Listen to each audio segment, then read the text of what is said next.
नमस्कार, MP news cast में आपका स्वागत है। मैं हूं आपके साथ दीप्ति भटनागर। आइए शुरुआत करते हैं दिन भर की कुछ खास खबरों के साथ। बांदरी बिल्हौर यूपी विधायक राहुल बच्चा सोनकर पत्रकारों से रूबरू हुए कहा कि नगरीय विकास व आवास मंत्री भूपेंद्र सिंह ने पिछड़े माने जाने वाले खुरई विधानसभा क्षेत्र को विकास की नई ऊंचाइयों पर पहुंचा दिया है। विकास कार्यों से उन्होंने क्षेत्र की तस्वीर बदल दी, जिसके चलते खुरई विधानसभा क्षेत्र की गिनती आज प्रदेश की अग्रणी विधानसभाओं में होती है। खुरई विधानसभा में विपक्ष मुद्दा विहीन कांग्रेस प्रत्याशी की तो जमानत जब्त हो जाएगी। मुकेश राय, बांदरी। जो विधानसभा लेवल की मीटिंग थी वो हमारी खुरई नगर में हुई थी। खुरई नगर में हमने विधानसभा क्षेत्र के लोगों को बुलाया था और उनसे बातचीत करी, उनसे उनकी समस्याएं जानी कि क्या कोई पार्टी में काम करने में उन्हें कोई समस्या आई है। तो जानकारी में लगभग यही आया कि उन्हें किसी तरह की कोई समस्या नहीं आती है, स्वतंत्र भाव से वे काम कर रहे हैं और उनके बीच में किस तरह से हम पार्टी के जो विचारधारा है क्या वो लोगों तक पहुंचा पा रहे हैं, इसका भी उनसे जानकारी लिया। तो मोस्टली हमारे जितने कार्यकर्ता हैं वो हमारे इस क्षेत्र के जो माननीय विधायक हैं और मध्य प्रदेश सरकार में मंत्री भूपेंद्र सिंह जी उनके कार्यों को लोगों तक पहुंचा पा रहे हैं। क्योंकि इस विधानसभा में मैंने पाया है कि विकास का ही मुद्दा इतना सबसे बड़ा मुद्दा है हमारे इस क्षेत्र में, और विकास के आगे कोई भी यहाँ पर ठहर नहीं पा रहा है। और मुझे लगता है कि जिस तरह का विकास उन्होंने किया है, कई पीढ़ियों में ये विकास इस क्षेत्र में हो पाता अगर वे इस क्षेत्र में विधायक नहीं होते।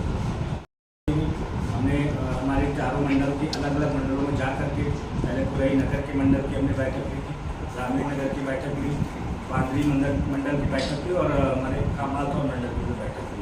सभी कार्यकर्ताओं से जा करके मिले। हमने यहाँ पर आशा बहुओं से और आंगनबाड़ी कार्यकर्ताओं से बातचीत करी। उनके साथ हमारे एक भोजन का सूक्ष्म कार्यक्रम था जिसमें सरकार के लिए किस तरह से वो काम कर रहे हैं, क्या स्वतंत्र भाव से काम कर पा रहे हैं, किस तरह से सरकार में उनको लाभ मिल रहा है, तमाम चीज़ों पर हमने चर्चा की। उनको सरकार में जो नारियों को जो सम्मान मिल रहा है, उनको क्या सरकारी योजनाओं का लाभ मिल रहा है और लाभ उन तक पहुँच रहा है या नहीं पहुँच रहा है, इसकी भी हमने जानकारी ली। हम लोगों ने यहाँ पर हमारे इस विधानसभा क्षेत्र में कांग्रेस की 15 महीने की सरकार में हमारे कार्यकर्ताओं पे अगर कहीं कोई मुकदमा द्वेषवश लिखा गया है या कहीं कोई कार्रवाई की गई है तो उन लोगों से भी हम जाकर के मिले, उनकी भी पीड़ा जानने का प्रयास किया। तो संभवतः लोगों पर द्वेषवश कार्रवाई हुई थी तो ये निश्चित हो जाता है कि 15 महीने की सरकार में उन्होंने हर संभव प्रयास किया था भारतीय जनता पार्टी के कार्यकर्ताओं को, जनता को ये नकारात्मक रूप देने का एक काम किया था कि कैसे सरकार के प्रति उनकी नकारात्मकता बढ़ेगी। लेकिन आज हमारी सरकार है और पूरी सकारात्मक भाव से हमने इस विधानसभा क्षेत्र में और पूरे मध्य प्रदेश में हमारे शिवराज सिंह जी ने ऐसा काम कर दिया है कि मुझे लगता है कि आने वाले कई सालों तक हम सरकार को यूँ ही ऐसे ही बनाते रहेंगे और मजबूती के साथ जनता में अपने काम को रखते रहेंगे। हमने इस विधानसभा क्षेत्र में अपने संपर्क से समर्थन अभियान के तहत भाजपा के और इस विधानसभा क्षेत्र के तमाम वरिष्ठ जनों से मुलाकात की। कुछ स्वतंत्रता संग्राम सेनानियों से भी हमारी मुलाकात हुई, उनसे जाना पार्टी के विषय में, काम करने के विषय में और सरकार के जो हमारे मंत्री हैं, माननीय मंत्री, उनके बारे में भी जाना और शिवराज सिंह जी के बारे में भी हमने उनसे जानकारी प्राप्त की कि उनके काम से भी कितना खुश है। हम लोगों ने यहाँ पर आंगनबाड़ी में भी जाकर के आंगनबाड़ी छात्रावास में भी जाकर के वहाँ पर बातचीत करी। कस्तूरबा छात्रावास जो हमारे खुरई नगर मंडल में पड़ता है, वहाँ पर जाकर के वहाँ किस तरह से कार्य चल रहा है, कितने छात्र छात्राएँ हैं, लगभग इसका भवन कैसा है और कितना उनका कितना इससे लाभान्वित हो रहे हैं लोग छात्रावास से, इसकी भी जानकारी हम लोगों ने ली। वहाँ छात्राओं से भी बातचीत की तो सभी यहाँ के कार्यप्रणाली से प्रसन्न थे, खुश थे।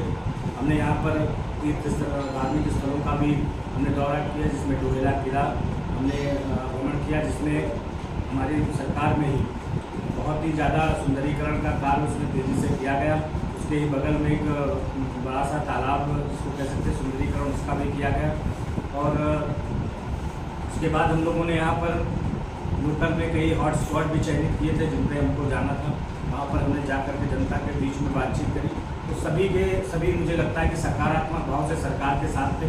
मैंने एक पर एक भी लोगों से बातचीत करी। कुछ लोग संकोचवश पब्लिक प्लेस पे कोई बात नहीं कर सकते, सामूहिक रूप से कोई बात नहीं कर सकते, तो हमने कुछ अलग अलग लोगों को अलग अलग ले जा करके भी सरकार के बारे में पूछा कि ऐसा तो नहीं कि किसी दबाववश हमसे वो ऐसा कह रहा हो। तो हमने अलग से भी उनसे पूछा तो वही सकारात्मक भाव से उन्होंने अपनी बात रखी। माननीय मंत्री जी के कार्यों से वो प्रसन्न है, सरकार के काम से प्रसन्न है और निश्चित रूप से वो सरकार के साथ आने वाले चुनाव में भी खड़े रहेंगे।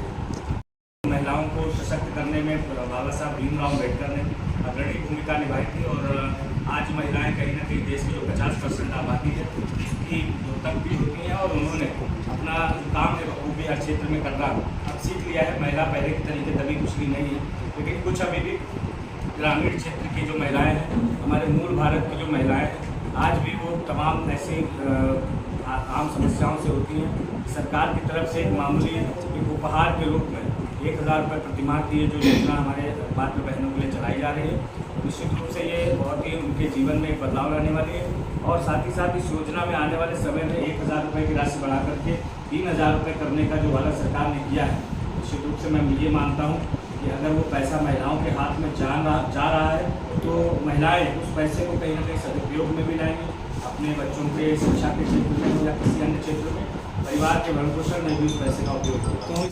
पता चली गया होगा कि भारतीय जनता पार्टी कम से कम इस विधानसभा क्षेत्र में बहुमत के साथ जीतने वाली है और विपक्ष विहीन ये विधानसभा है। यहाँ पर कोई भी हमारे माननीय विधायक भूपेंद्र सिंह जी के विषय में नकारात्मक टिप्पणी नहीं कर रहा है। सकारात्मक रूप से हमारे कार्यकर्ता चुनाव में लड़ करके एक वोट को पोलिंग स्टेशन तक पहुँचाएंगे, मतदान में सहयोग करेंगे और हमारा विश्वास है कि जनता निश्चित रूप से हमें सरकार में चुनेगी। इस विधानसभा क्षेत्र में माननीय भूपेंद्र सिंह जी पुनः विजयी।